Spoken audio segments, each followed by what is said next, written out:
What's up, everyone? If you guys don't know who I am, my name is Mark. I do organic dropshipping. Made over 6 figures with organic since June, so however long ago. Today, I'm gonna be dropping a crazy saucy video. Like literally get your pen pad open, take some notes, bro. Like I'm dropping so much sauce that I should not be dropping for free. But then again, I'm the plug for all the free sauce, low key. So yeah, if you guys want to learn some actual valuable information today and you're not brain rotted, bro, lock in. This is gonna be a decently long video, but really in depth. So make sure to take notes, bro, and I promise you this video on organic dropshipping, like you're actually gonna leave this video knowing exactly what to do, thinking like a marketer rather than just an organic dropshipper posting these dropshipping concepts, like, and just having that overall dropshipping mindset. Like genuinely, I low-key regret even making this video. I'm probably gonna regret posting it. I should not be giving out this much sauce, but we're gonna do it anyways. But let's just get straight into the video. All right, boys, let's just get straight into it. Like I said, take your pen, pencil, paper, whatever out, bro. Just take notes. This is gonna be so valuable. So yeah, let's just get straight into it. Like I said, I've made 6 figures with organic dropshipping. If you don't believe me, go back to my past old videos, but we make too much money to be pocket watching. But this is exactly how I've brought products to the market and how I would recommend bringing products to the market. Just for like a disclaimer, this is going to be really advanced. So if you're a beginner, this is probably not going to make sense to you, and you can stay and continue watching just to get a little bit more insight, just to think less like an organic dropshipper and think more of just like a marketer. Organic marketing, like forget dropshipping, bro. Like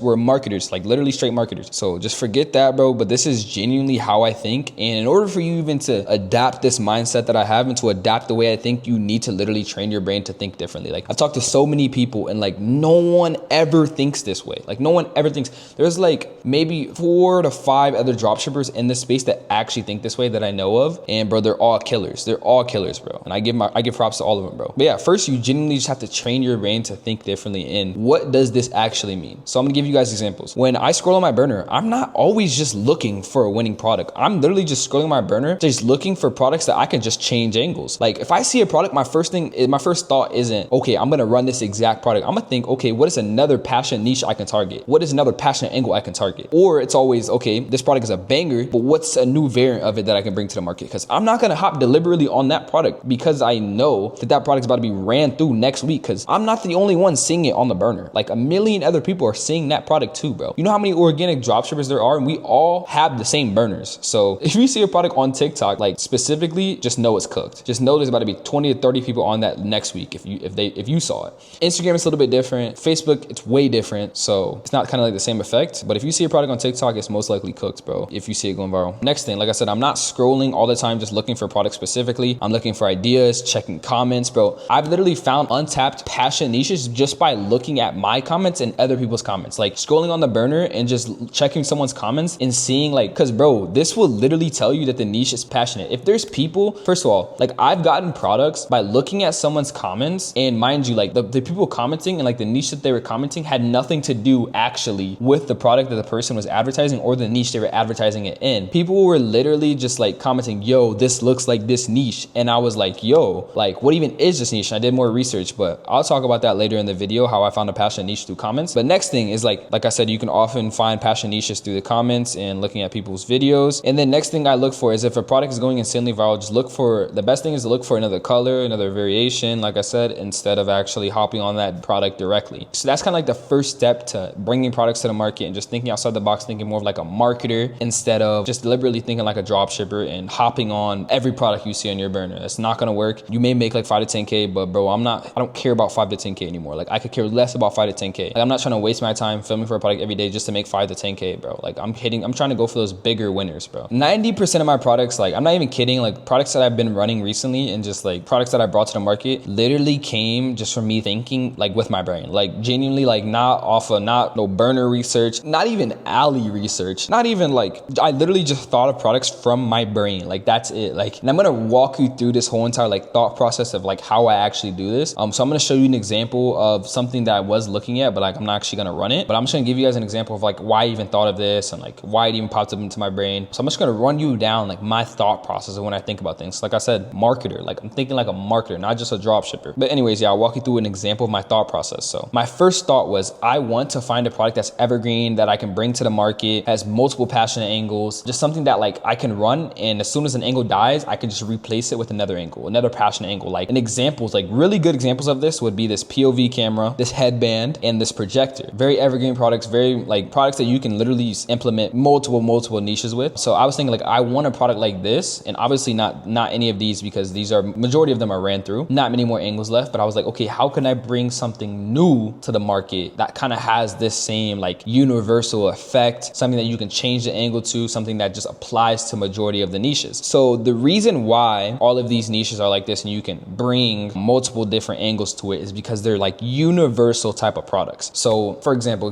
A, the POV camera. Everyone loves like POV style content, especially people like younger people into sports and all that. Like they want to film POVs. So like this product just implemented so well into that desire of filming POVs, because it's hands-free, just clips on, it's sturdy, like it's just super convenient for a lot of people, and you're able to bring that convenience to multiple different niches, and it just fills that like that want for POV style, right? And that applies to like multiple different niches, because obviously there's a million bajillion sports, there's a million bajillion things that you can film POVs for. So that product did very well, was able to change up multiple different angles for it. Example B would be these headphones. I mean these music headphones, and why this works so well is because it's involving music, and now everybody and their mama listens to music. So like this is so universal because everyone listens to music. So, and everyone, like especially this applies very well to like people brought this product to like now sports niches, which helped very well, because another way like people would listen to music is headphones. They're too bulky. AirPods, but everyone knows like when you're actually moving around, AirPods falls out. So this literally solves all of those problems. Literally just a headband. It's discreet. No one could really even notice you're listening to music. Like it just solves that problem of AirPods falling out and headphones being like too loud and like less, like not as discreet as a headband. You know what I'm saying? Solves that problem and provides like immediate solutions. So that's why that product is so good, and everyone listens to music. So the next thing is the projector. Now the projector was just a winner because you can literally do anything with this projector. I've seen almost everything with this projector, and it's been working so well. Majority of the niches with this product converts. Just a crazy banger product. It's been around for years. Yeah, it's just an overall banger. So the first thing I would ask myself though is like, okay, how can I find a very universal product like this? Like how can I introduce something similar to this to the market with a similar effect and similar like being able to bring it to different niches and actually convert? So what I noticed is that I would have to bring something universal, obviously, to even have this type of effect. Something that is common, something that has like a plethora of niches that I can appeal to. So the first thing I did, I'm gonna bring you guys over to ChatGPT now, like how I would actually do research. I'm gonna show you guys literally everything step by step. All right, guys, dude, I'm actually regretting this video like in the process of making it, but I'm literally airing out everything like I said. So let's just keep doing it. Okay, so now we're on the ChatGPT portion. This is gonna be a lot of sauce for you guys. This is like how I talk to ChatGPT. This is how like I come up with things. This is how I literally validate majority of my products. But we're gonna talk about like what basically we're just gonna go over what I just said before. We're gonna ask ChatGPT like and validate another product with these same type of factors. So I'm gonna walk you guys through like literally everything like I would say, everything I would ask ChatGPT. So I'm gonna talk to ChatGPT rather than text, because that just takes too much time. So you guys are literally gonna watch the full process. So yeah, let's just do it. So I'm looking to find a similar product that has the similar like longevity factor and able to just switch the niche around, switch the angles around, and just convert and last for a long time. Examples of a product that I've seen is a projector. People were able to bring different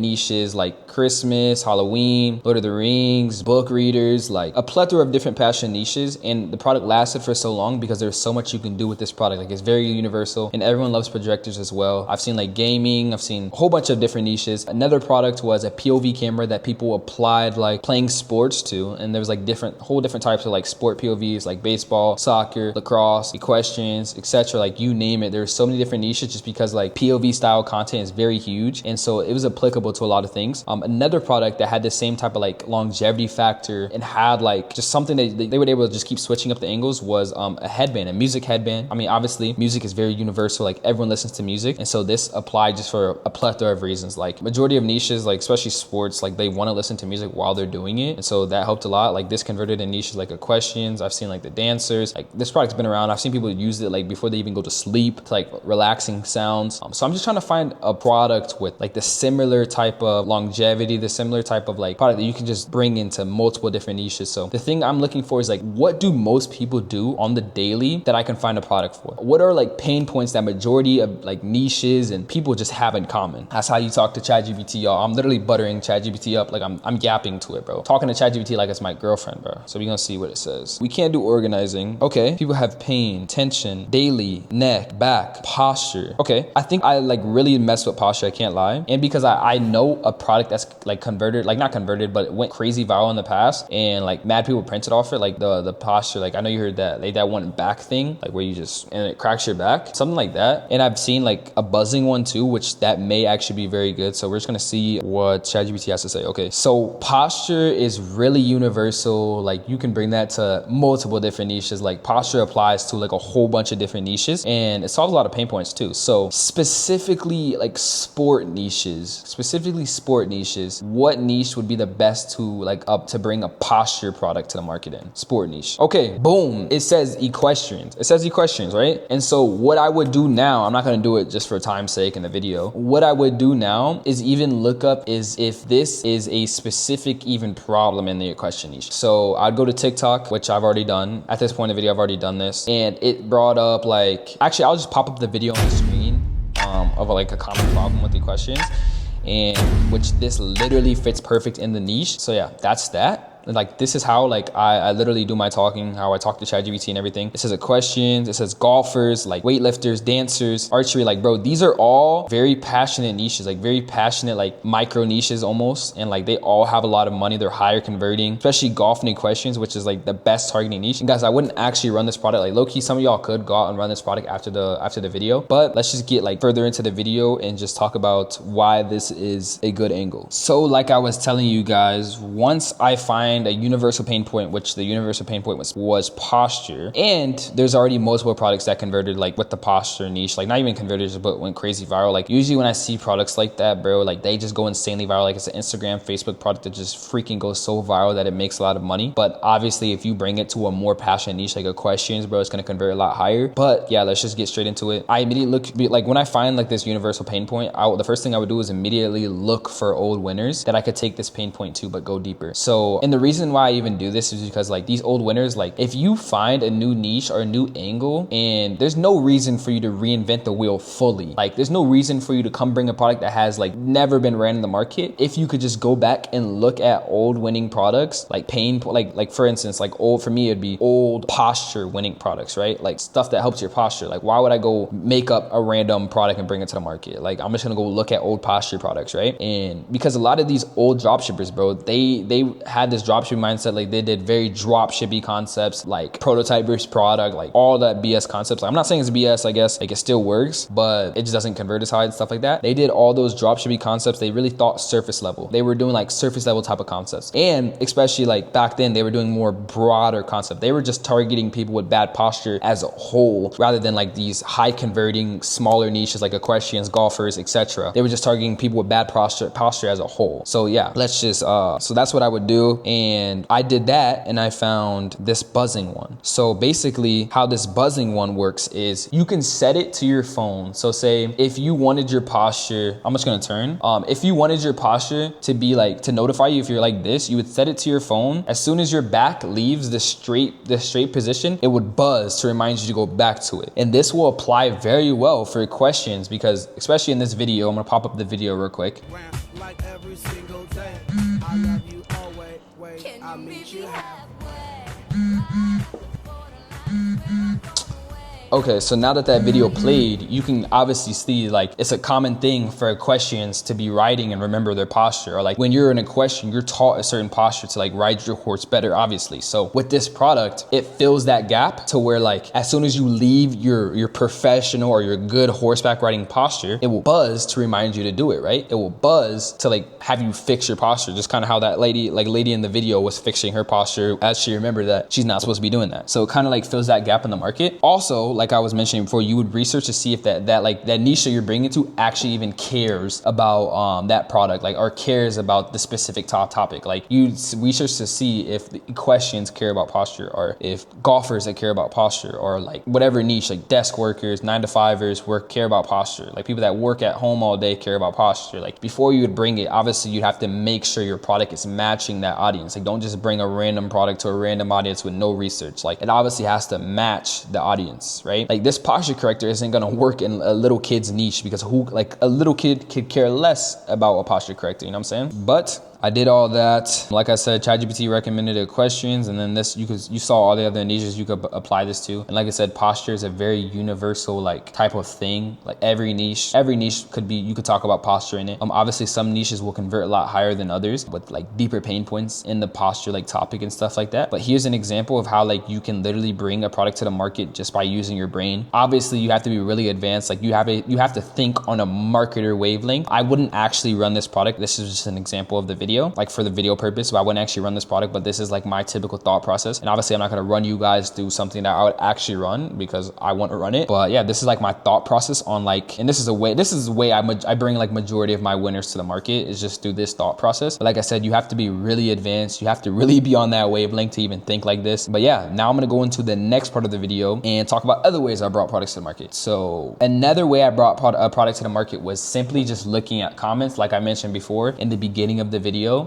how I literally found a passion niche through someone's comment section. And I want to talk about like, if this were to happen to you, you saw someone mention another niche and you had no idea like what the niche was, you have no idea like how passionate it was. This is the exact process I take like the things I see through to validate it before I bring it to the market, or before I tell anyone else, like any of my students, to bring it to the market. This is the exact process that I follow. First thing, I go to ChatGPT, get to researching. I ask like, what is the niche? It tells me. Then I say, how passionate is the niche on a scale from 1 to 10? And I compare it to already proven niches in the market, like Lord of the Rings, Harry Potter, Christians, mothers, goths. Because like say for instance, it'll tell me like Lord of the Rings is a 10 out of 10 passion niche, which we all know this. Then I would ask like, it would like tell me how passionate this niche that I want to bring to the market is. So if it's 9 out of 10 and Lord of the Rings is 10 out of 10, we all know how well Lord of the Rings did. Then it's like, okay, boom, that's good. Now the next thing I would ask is, how big is the niche? Because there's no point, if the niche is some super small niche, you go viral once or twice, you may convert, but you're not gonna be able to go viral again because everyone in the niche has seen it. So for instance, for this product that I found, the niche was 8.5 out of 10, like passionate wise, and Lord of the Rings was 10 out of 10. So that's still relatively close. Then this niche was bigger than Lord of the Rings. So that's even better. And then the average age demographic, I would ask about that. I would say like, what is the average age demographic for the niche? And it said the niche's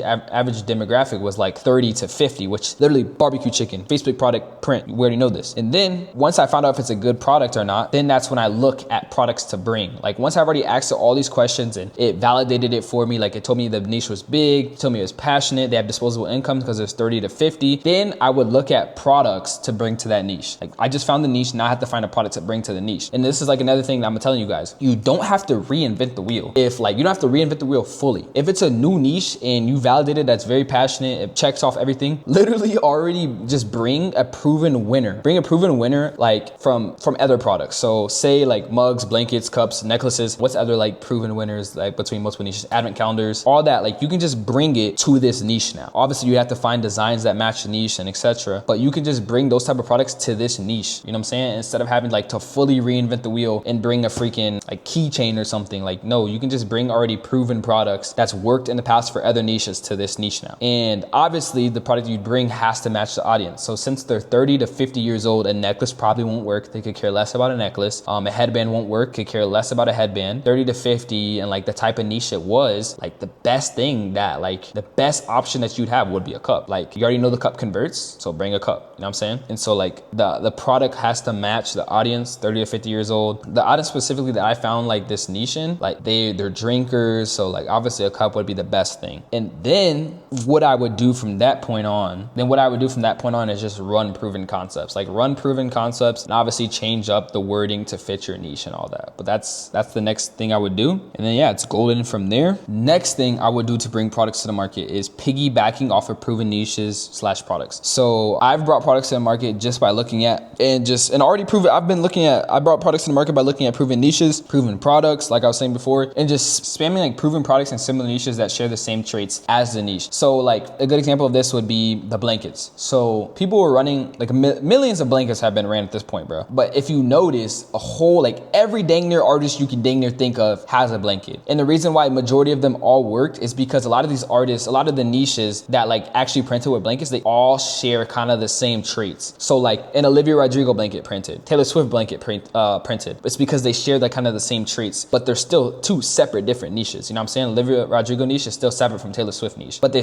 share the same traits. That's why the blankets worked in both of them. So that's what I mean. Like the easiest way to bring new products to the market is just by literally like looking at a certain niche, finding another similar similar niche, like finding another similar niche that shares the same traits, but obviously it's different, and just bringing that same exact product to that niche instead, obviously with the design matching the niche, instead of like you can't bring a Olivia Rodrigo blanket to a Taylor Swift niche. So obviously it has to be Taylor Swift themed. And another example would just be the cups. Like millions of niches was ran with cups. Necklaces with Christians, like millions of different like Christian necklaces still print. When you like, if you bring a Christian necklace to the market right now, you're probably still gonna print. If you bring a mug to the market, like with the passion niche, probably still gonna print. Same thing with blankets. Another way is just bringing new variants or proven winners to the market. So like, say someone was running a certain type of product and they were printing with it. If you can literally just find like another variant to that product and just bring it, like you're gonna print. You're gonna print 100%. Even if it requires MOQ, like just do it. Like, bro, I get MOQ for majority of my products now just because it's like, bro, you already know there's already proof of concept. So just run the MOQ, bro. Run the MOQ. You literally have nothing to lose. You may lose on a couple $100 if anything, or a couple $1,000, but like, bro, we got too much bread to be tripping. And bro, you could potentially make 6 figures off that product. So just stop being a little bitty and get it done. But yeah, that's pretty self-explanatory. So I'm not gonna go too much in depth about that. Like if you're watching this video, you watch to the end, like I'm sure you understand how to bring like different variants to the market of someone's like winner. But yeah, other than that, this is how I personally think. I probably did a lot of yapping, but hopefully you guys learned something and it made some type of sense. But yeah, hopefully this video helped all of you guys. Like I said, it's a very saucy video. I hope you guys took notes, and like, bro, just please comment, like, subscribe, whatever, bro. Like I should not be giving this much sauce, so show some type of appreciation to your boy. But yeah, other than that, I hope you guys enjoyed this video. If you guys are looking to work one-on-one with me this Q4 and have me literally go through all your product sheets, literally hold your hand throughout the process. I like to keep like a close, tight-knit community. Like all of my students, I'm on calls for hours. And if you guys are looking to work one-on-one with me this Q4, either DM me on IG or hit the link in the description and apply to work one-on-one with me. But other than that, I really hope this video is very valuable to you guys and you guys got something out of it. But y'all boys have a good one. Peace.